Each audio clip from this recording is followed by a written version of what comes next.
Dnes sa dozvieš o najúčinnejšej stratégii digitálneho marketingu, ktorá ti pomôže premeniť viac tvojich potenciálnych zákazníkov na ziskových platiacich zákazníkov. Ako? Zohľadnením ich stupňa povedomia, anglicky Stages of Awareness. Tento koncept väčšina podnikateľov a marketérov prehliada, alebo o ňom dokonca vôbec nevedia, čo je podľa mňa veľká chyba, pretože ak zvážiš stupeň povedomia svojich potenciálnych zákazníkov, budeš sa s nimi oveľa lepšie a efektívnejšie môcť spojiť na emocionálnej úrovni a poskytnúť im správne posolstvo v správnom čase, aby ti otvorili svoje srdcia a tiež svoje peňaženky. Ahoj, volám sa Nikolás a ak si tu nový, nezabudni sa prihlásiť na odber, aby ti žiadne ďalšie video, ako je toto, neuniklo. Počul si už niekedy o koncepte Stages of Awareness? Daj mi vedieť do komentáru, či áno alebo nie. Pravdepodobne sa pýtaš, prečo by si mal vôbec investovať svoj čas do objavovania a zohľadňovania týchto vecí. Jednoducho povedané, tvojou úlohou podnikateľa alebo marketéra je zmeniť súčasný stav tvojho potenciálneho zákazníka na jeho ideálny stav. Bohužiaľ, táto cesta nie je vždy jednoduchá.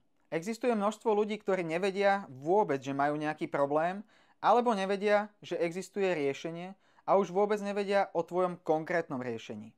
Tvojou úlohou je identifikovať súčasný stav tvojich potenciálnych zákazníkov a pripraviť ich na ich najvedomejší stav. Ak to dokážeš, budeš schopný strategicky doručiť správne posolstvo v správnom čase. Poďme sa teraz postupne pozrieť na tých 5 stupňov povedomia. Za prvé, nevedomý alebo unaware. Toto sú ľudia, ktorí si ešte neuvedomili, že majú nejaký problém.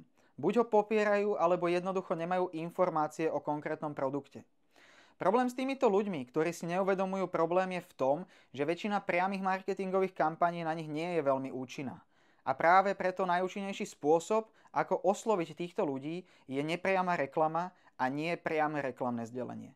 Napríklad môžeš vytvoriť určité blogové príspevky, či prípadové štúdie alebo príbehy, ktoré hovoria o danom probléme, ktoré vytvoria určitý most medzi ich situáciou a príbehom, o ktorom hovoríš. Maj to na pamäti, ak sa zaoberáš ľuďmi, ktorí si neuvedomujú problém. Pretože ak sa pokúsiš spustiť priame reklamy napríklad na Facebooku, pravdepodobne nebudeš veľmi úspešný. To isté platí aj pre rôzne špeciálne akcie. Proste to nebude fungovať. Ak ich však trochu zohrieš, stanú sa z nich ľudia, ktorí si uvedomujú svoj problém, tzv. Problem aware. Tieto osoby si už uvedomili, že majú dobre definovaný problém vo svojom živote, ako je napríklad bolesť chrbta, problémy so vzťahom, či napríklad nedostatočný príjem a podobné veci. Na tejto úrovni už máme s čím pracovať. Pri týchto ľuďoch fungujú veľmi dobré lead magnety a tiež akýkoľvek typ obsahu, ktorý im pomáha lepšie pochopiť ich problém a trochu ho zintenzívniť. Ďalej ako tretí stupeň povedomia máme ľudí, ktorí sú si vedomí riešenia, tzv. Solution aware. Títo ľudia cítia bolesť, takže vedia, že majú problém a buď ty, alebo niekto iný ho u nich už zintenzívnil. Tiež vedia, že existujú nejaké riešenia. Problém je však v tom, že tieto osoby bývajú často majstrami prokrastinácie a radi odkladajú veci na neskôr. Jednoducho povedia, že to urobia zajtra, čo znamená, že to pravdepodobne neurobia, kým ich k tomu nepostrčíme. Zaoberať sa týmito ľuďmi, ktorí sú si vedomí riešeniami, predstavuje množstvo príležitostí. Tu je miesto, kde môžeš začať trošku hovoriť o svojom produkte, ale nie príliš. Ďalší stupeň je product aware, čiže ľudia, ktorí sú si vedomí produktu. Tieto osoby už objavili, že majú bolesť, vedia o riešeniach a tiež už vedia o tvojom konkrétnom riešení. Ešte stále nie sú ale úplne presvedčení, ale máš už vysokú šancu ich uzavrieť, ak zdôrazníš jedinečné predajné argumenty tvojho produktu a podrobne vysvetlíš, aké sú jeho výhody. Ale ani to ti stále nezaručuje predaj. Nakoniec 5. stupeň povedomia sú najviac vedomí ľudia, čiže most aware. Títo ľudia sú tvoji najhorúcejší záujemcovia. V podstate vedia o probléme, vedia o možných riešeniach, vedia o tvojom produkte a tiež majú záujem o tvoj produkt. Na to, aby si ich presvedčil, potrebujú iba jednu vec. A to je buď to skvelá akcia, alebo nejaký darček doručené správny čas. Jeden z najlepších spôsobov, ako to urobiť, sú remarketingové reklamy a e-maily. Tvoj predajný funnel by mal byť nadstavený tak, aby ľudí zahrial, až kým sa nestanú najviac vedomými. A potom im môžeš strategicky ponúknuť zľavu alebo darček a získať ich. Ako teda môžeš využiť týchto 5 konceptov vo svojom podnikaní? Pozri sa na to takto. Keď si nie sú vedomí problému, tvojou úlohou je v podstate premeniť ich na ľudí vedomých si svojho problému, čiže most aware. Ak sú vedomí si svojho problému, tvojou úlohou je posunúť ich znova o level vyššie, kde si budú vedomí riešenia.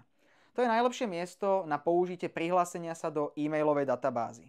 Použiť môžeš akékoľvek lead magnet, ktorý rieši ich pálčivý problém, ktorý majú.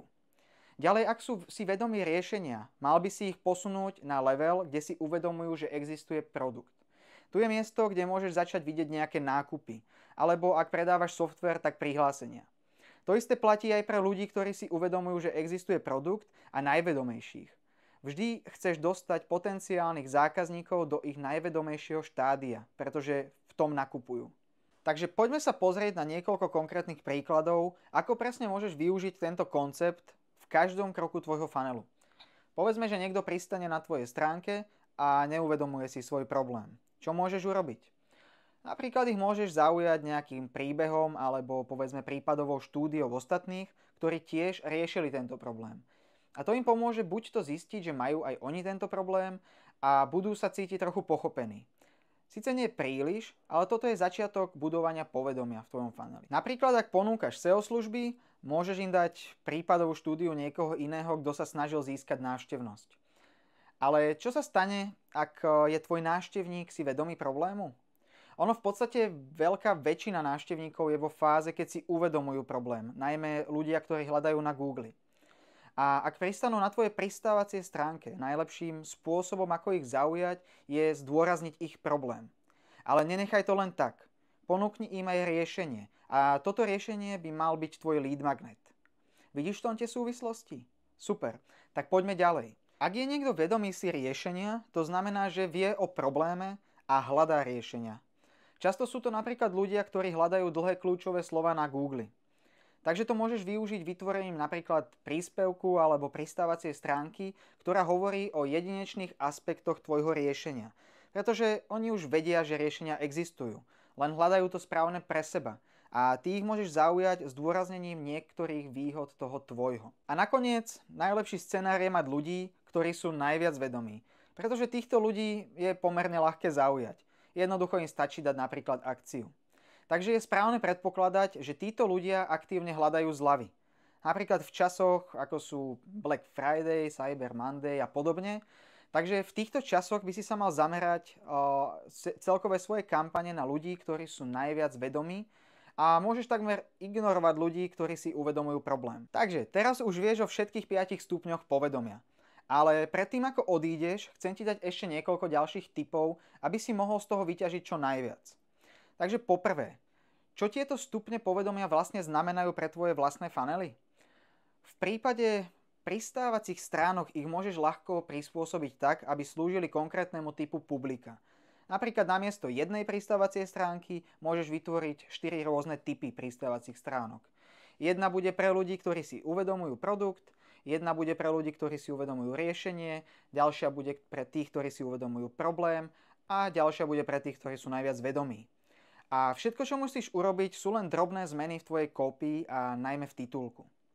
Čo sa týka platenej reklamy, mal by si vedieť, že väčšina reklám, ktoré spúšťaš na studené publiká, by mala byť zameraná na ľudí, ktorí si uvedomujú problém alebo riešenie.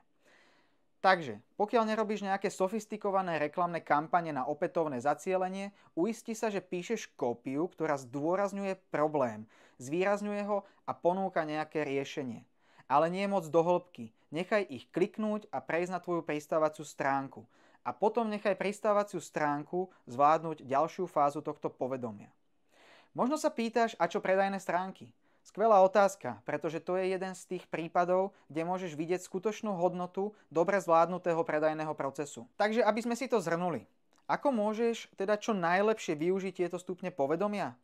Takže poprvé, mal by si zvýšiť svoje úsilie v oblasti obsahového marketingu pre ľudí, ktorí si neuvedomujú problém, a to pridávaním obsahu, ktorý im v podstate pomáha identifikovať sa s problémom.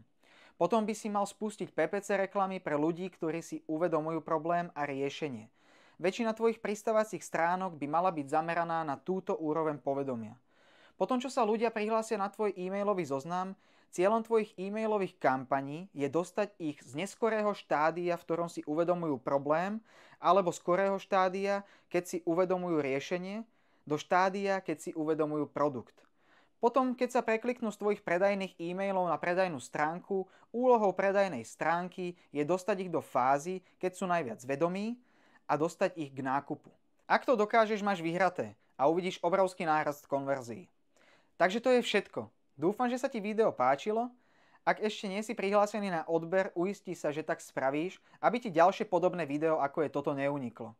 A aby som nezabudol, v odkaze pod týmto videom nájdeš link na môj e-book s názvom Sféra vplyvu, v ktorom ti zdarma vysvetlím krok za krokom unikátnu stratégiu, ktorú osobne využívam v mojom podnikaní a vďaka ktorej dokážeš zvýšiť svoje predaje. Zanechaj tiež komentár o tom, čo ťa v tomto videu zaujalo najviac, a ak sa chceš dozvedieť viac o digitálnom marketingu a optimalizácii konverzií, pozri si niektoré z mojich ďalších videí. Ďakujem ti za pozornosť a verím, že sa vidíme pri ďalšom videu. Ahoj.